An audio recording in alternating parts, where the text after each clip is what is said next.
Assalamualaikum warahmatullahi wabarakatuh. Kembali lagi di channel aku yang Diapitoloka.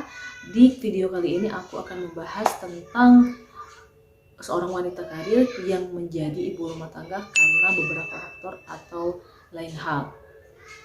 Pasti pernah dong kita merasa kecewa atau putus asa karena awalnya kita seorang wanita karir, kemudian kita memutuskan menjadi seorang ibu rumah tangga karena beberapa faktor dan lain hal. Kemudian pada awalnya kita bekerja dari pagi sampai sore, kemudian setelah menjadi ibu rumah tangga kita hanya full di rumah mengerjakan pekerjaan rumah, menyapu, mengepel, mencuci piring dan mencuci baju, menjemur pakaian dan segala macam pekerjaan yang tidak pernah ada selesainya itu, serta kita melayani keperluan suami dan anak-anak, kita pasti membutuhkan suatu adaptasi, terutama adaptasi psikologi kita dan perasaan kita serta dan yang lain-lain. Sedangkan kita mempunyai banyak ambisi yang ingin kita capai, belum lagi kita harus membanggakan kedua orang tua kita dengan sebenarnya apa yang sudah kita cita-citakan, tapi ternyata rencana yang sudah kita inginkan itu hanya sebatas mimpi dan kita hanya menjadi seorang ibu rumah tangga. Belum lagi kita menghadapi nyinyiran orang. Kalian kuliah S1 4 tahun, menghabiskan banyak biaya orang tua dan belum lagi waktu yang terbuang-buang, tapi kalian hanya bekerja di rumah saja serta tidak berpenghasilan dan hanya meminta kepada orang tua.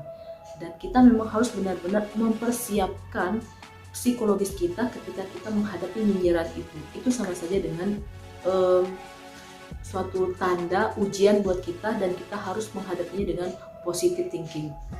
Perlu kalian tahu juga bahwa seorang ibu rumah tangga itu adalah profesi yang sangat mulia, pekerjaan yang sangat mulia, yang banyak mendapatkan ridho dari Allah Subhanahu wa Ta'ala. Di rumah kita bisa 24 jam bersama anak kita. Ini adalah sebuah kesempatan emas karena kita bisa mengajarkan kepada mereka sesuatu hal yang mungkin tidak bisa diajarkan orang lain. Kita bisa 24 jam bersama mereka, anak-anak kita. Dan kesempatan itulah yang akan kita gunakan untuk amal jariah kita.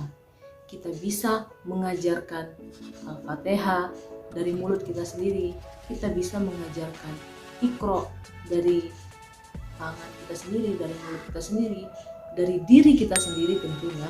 Dan kita pun bisa belajar dari anak-anak ketika kita mengajarkan ilmu kepada mereka, karena disitulah kesempatan kita untuk belajar.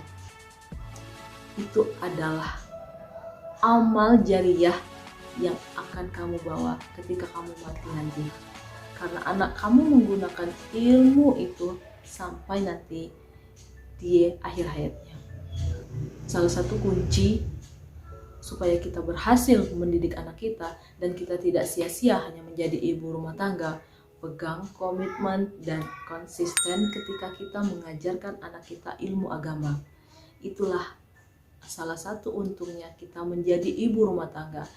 Kita jangan sampai menjadi ibu rumah tangga yang sibuk dengan televisi, yang sibuk dengan handphone. Kalian harus menggunakan kesempatan itu untuk meraih itu semua.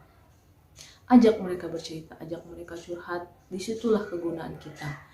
Dan kamu bisa menutup kunci mulut orang-orang yang nyinyirin kamu dengan penghasilan kamu, bukan dari uang, tapi penghasilan kamu menghasilkan dan mencetak anak-anak yang soleh dan soleha. Apalagi kalau seandainya anak kamu hafal 30 juz atau hafal sampai juz 30, itu adalah sesuatu yang membanggakan. Maka mereka tidak akan berani lagi nyinyirin kamu, karena kamu walaupun di rumah saja kamu bisa mencetak anak-anak yang soleh dan soleha. Karena itu tidak bisa dilakukan oleh ibu yang bekerja di luar dari pagi sampai dengan sore. Hanya kita yang bisa melakukan itu karena kita mempunyai full 24 jam di rumah. Ingat kata saya, lupakan televisi dan lupakan handphone ketika kita mengajarkan sesuatu hal yang berguna bagi anak-anak kita. Itulah adalah salah satu kunci keberhasilan. Walaupun kita tidak bisa menjadi wanita karir, kita bisa menjadi ibu rumah tangga kan, tapi kita merasa bangga dengan apa yang sudah kita lakukan. Jadi jangan berkecil hati ketika kamu menjadi seorang ibu rumah tangga, karena kuliah kamu 4 tahun S1 itu tidak akan sia-sia. Kamu adalah madrasah pertama bagi anak-anak kamu.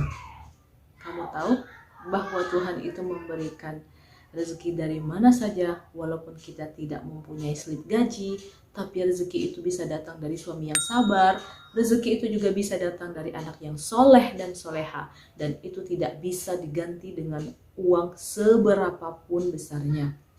Dan ketika kita berencana tapi kita tidak sesuai dengan apa yang kita inginkan, yakinlah ada sesuatu kebaikan di sana. Dan jangan pernah merasa putus asa dan kecewa lagi. Karena saya sekarang sudah ridho dan sudah ikhlas, saya bangga dengan diri saya, walaupun saya hanya sekedar ibu rumah tangga.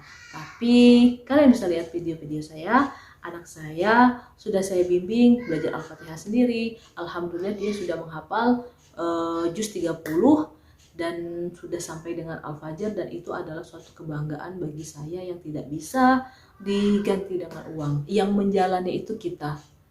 Yang tahu yang terbaik buat kita itu adalah diri kita sendiri.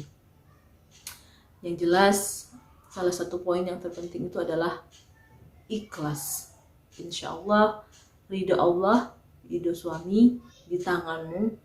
Insya Allah kita kelak bahagia di dunia dan akhirat bersama keluarga kita. Amin ya rabbal alamin. Sekian, wassalamualaikum warahmatullahi wabarakatuh.